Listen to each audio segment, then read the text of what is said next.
Dragi svi, evo šaljem vam sliku moje motivacijske pjesme.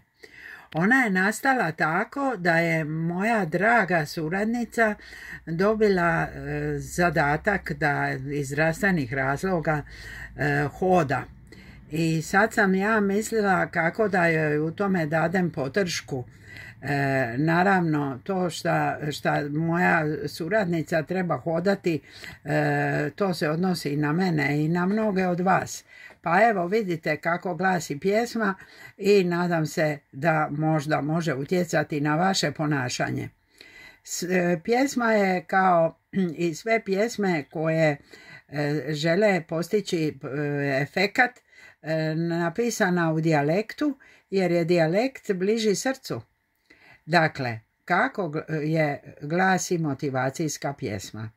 Zimi zima, liti vruće, kiša pada, vitar puše, ne ostajem kod kuće. Bura cipa, srce ladi, briga tare, korak grije i zrak sladi, srce tuče, ne ostajem kod kuće.